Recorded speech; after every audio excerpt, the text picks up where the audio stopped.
Yeah. Let's talk to one more thing before we move on, because this obviously what you got famous for on the Daily Show, even more famous than you already are, talking about Ron DeSantis and kidnapping and the term inveiglement.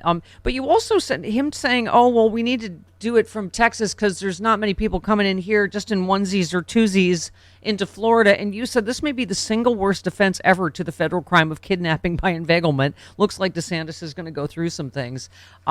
Tell us because you also said directly to the DOJ on Twitter, you said, "Please, DOJ, take this on. These asylum seekers were following the rules set for them by the federal government. They were lied to, deceived, and misled by state government officials, then transported across state lines. This is not merely cruel. It appears to be criminal." So what do you think's going to happen? Because DOJ is different than a Texas sheriff Yeah, it reminded me of the Muslim ban when people who had done everything our country asked them to do on the immigration front took off in airplanes, and then Trump signed that hateful Muslim ban. And when they landed, they were, quote, illegal. They were in violation of the United States laws and procedures. That's obscene and abusive of human beings. What DeSantis did is the same thing. He took asylum seekers who were doing precisely what we asked them to do when they come here seeking asylum, and Ron DeSantis committed crimes against them. He didn't just pull a political stunt. He victimized them. He took people who were doing everything right in accordance with what we asked them to do. He kidnapped them by lying to them. He transported them to a place, Martha's Vineyard, where he then dropped them with nothing. He revoked and reneged on every promise he made to them to get them to move from point A to point B. That's why I said it. I investigated cases like this. That is kidnapping under the federal law. When we think of kidnapping, we think, okay, you tie somebody up, you throw them in the trunk of your car, you take them somewhere to a home, and you do horrible things to them. Yes, that is kidnapping by physical force. But if anybody reads the federal law, there is kidnapping by inveiglement. Funny word, I know, but all it means is that you cause somebody to move from point A to point B by lies, by deception, deceit, by false promises.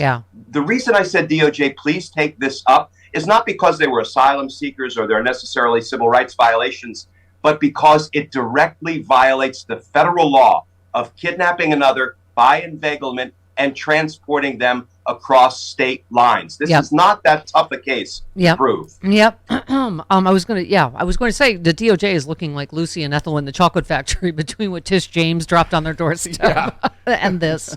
Real quick, it seems like Alvin Bragg was woken up from a nap of some sort by Tish James as well. What do you think's happening there? He was like, "What? Huh? Oh, no, I'm still on it. We're on it."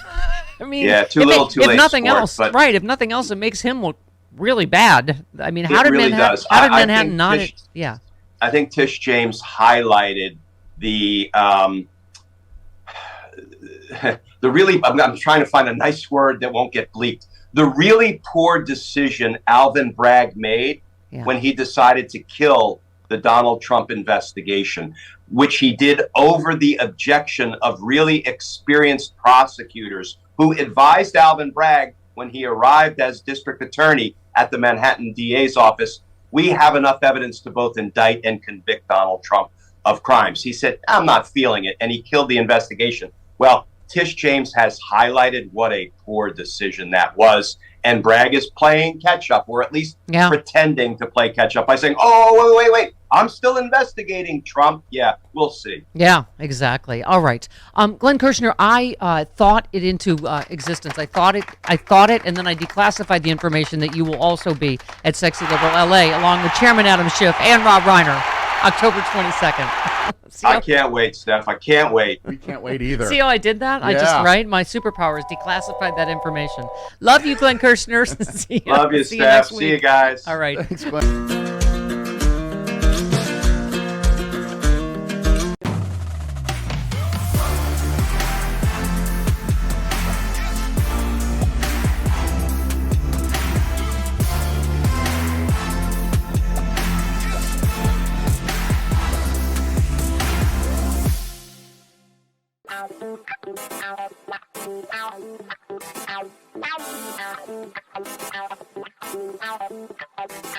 Ow.